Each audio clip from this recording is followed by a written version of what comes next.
Inilah penyebab ketuhanan Melayu di Malaysia jadi bahan tertawaan di Indonesia. Bukan menertawakan pelembagaannya. Itu sih terserah orang Malaysia. Keistimewaan tersebut merupakan hasil perundingan di zaman dulu, perundingan antara Inggris, raja-raja pemuja penjajah, dan kaum Melayu ujung Medini yang tidak berani melawan penjajah. Yang sering ditertawakan adalah perilaku atau cara mempertahankan keistimewaan itu. Segala cara digunakan, pakai akal-akalan.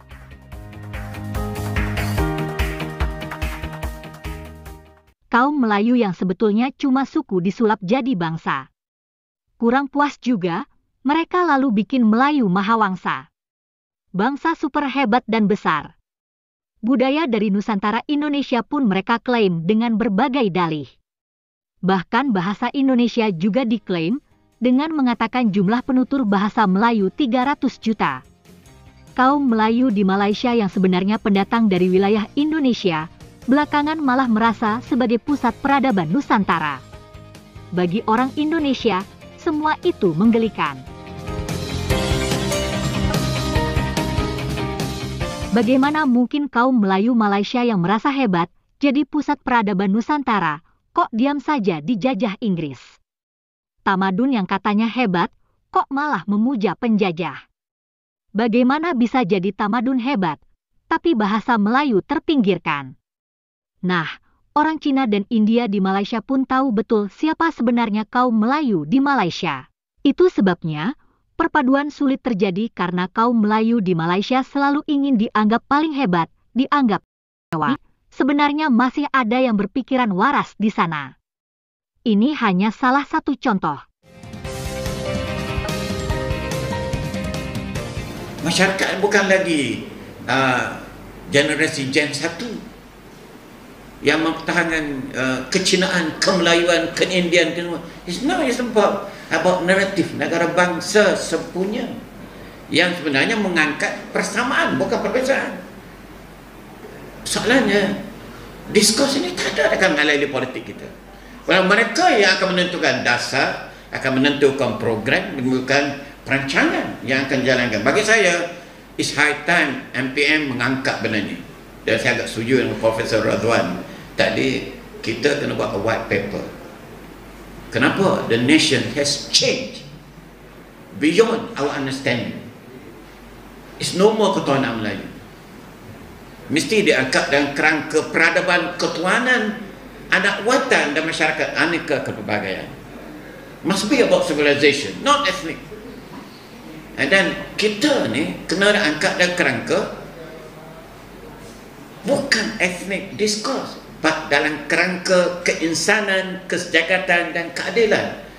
Betul lah asas kita is ethno-nation, tetapi kita sudah mendakap, kita dah menerima, menyulan the civic nation tanpa memutuskan di antara peradaban kita yang lampau dan sejarah dan warisan budaya kita lampau tu yang kita bersama terikat. Kenapa? Kita bukan saja Melayu, kita peradaban Melayu, bukan saya peradaban Melayu, kita peradaban majmuk Asia yang datang bersama kita, yang tinggal bersama kita daripada China, daripada India, daripada Timur Tengah, dan kita daripada dulu sebenarnya is grounded in world history.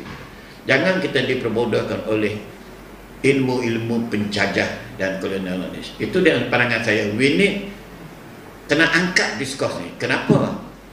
Saya tengok banyak sangat lah sebenarnya kepimpinan parti politik nak pertahankan Gen 1. Saya agak kesian bila saya tengok awal-awal Dr. Ong Kiam Min kena pension, kena nak retire. Walau itu generasi Malaysia 3. Buat apa tak ada? Samalah dalam UMNO ke, sepatutnya you generasi 3 bahas tentang new idealism of negara bangsa. Tak, dia bercakap macam generasi 1. What's happening? We need to change. Kalau tidak, negara kita akan meletak di depan wedges, hambatan untuk kita membina kemakmuran dan peradaban dan kedaulatan bangsa sepunya Malaysia yang makmur dan maju. Itulah teman-teman soal keistimewaan Melayu yang selalu dipermasalahkan. Nah, video berikut ini juga soal gugatan terhadap kaum Melayu. Yuk langsung kita simak aja ya. Isu yang juga sering muncul adalah soal pendatang dan penduduk pribumi. Berikut ini contoh politikus yang pernah menggugatnya. Mengatakan bahawa masalahnya hanya dengan perkataan paria saja dan itu telah disettle. Dia kata tak ada bantahan daripada kaum Melayu dan kaum Cina. Saya rasa itu tidak pernah. Itu menunjukkan bahawa Menteri Pelajaran telah simplify. Dia anggap masalah ini simple saja. Sebenarnya tidak betul. Ada juga Cina yang mempertengahkan bantahan mengenai fikiran yang hendak fikiran di dalam buku ini. Apakah fikiran yang utama? Yang saya khawatir ialah dia menggambarkan bahawa orang Cina, orang India adalah pendatang dan orang Melayu adalah tuan tanah di dalam Malaysia ini. Pada sebenarnya ramainya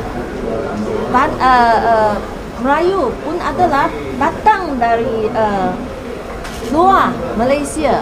Yang betul-betul orang asal di sini ialah orang asli. Dan saya khawatir ialah dengan buku sejarah banyak mentekankan